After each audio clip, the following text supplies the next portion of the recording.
reality.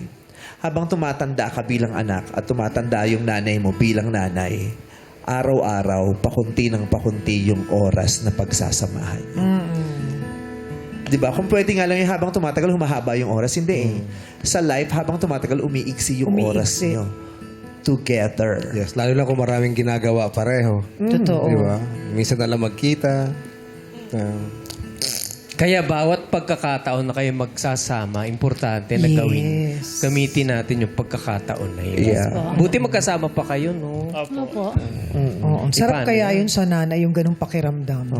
Pag, Ron, kapag if ever ba, kunyari, magpakasal kayo nung girlfriend mo ngayon, aalis ka dun sa bahay niyo. Yun. Yung usapan po namin ni Christine po yung Ano girlfriend ko. pag-usapan? Hindi po. Kasi Oh, that's ayoko pong pabayaan si mama. Ayoko po that's siyang iwan. nice. Yeah. Alam mo, yun ang maganda talaga sa mga Pilipino.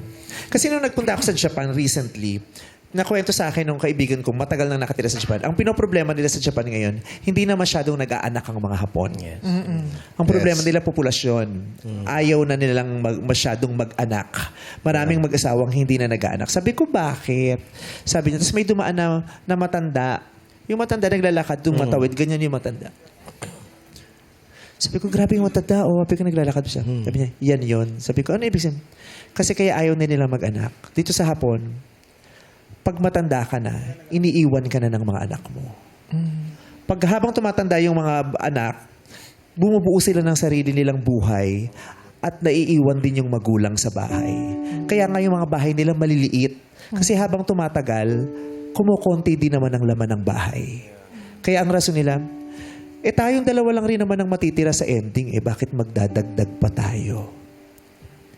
Kaya daw yung mga Hapon, hindi na masyadong nag-aanak sa ngayon.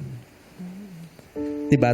Sa Pilipinas, diba, habang tumatagal yung bahay sumisikip kasi padagdag ng tao. Sa Japan, habang tumatagal daw yung bahay lumuluwag kasi nababawasan ng tao.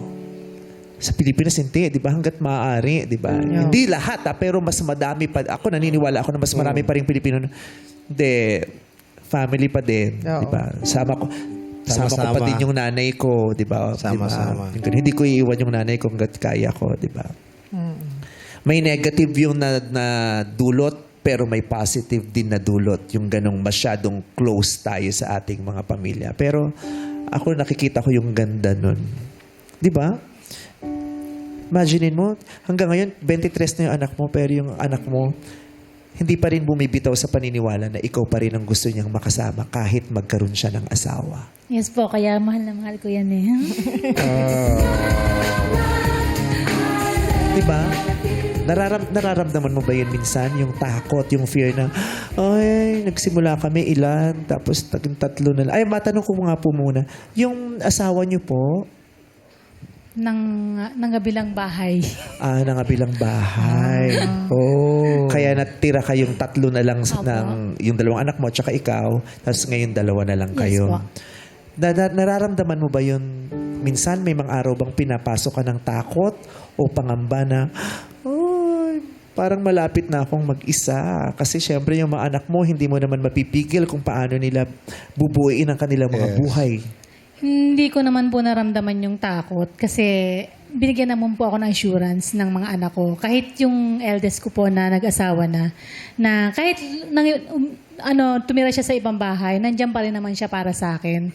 Tapos Paano ganun din po naman. yun? Paano yung nasa ibang bahay siya pero nandiyan pa rin siya sa inyo? Ano ibig sabihin? Na anytime na kailangan ko siya, halimbawa gusto ko siya makasama, pag weekend, ganon, magkakasama pa rin kami.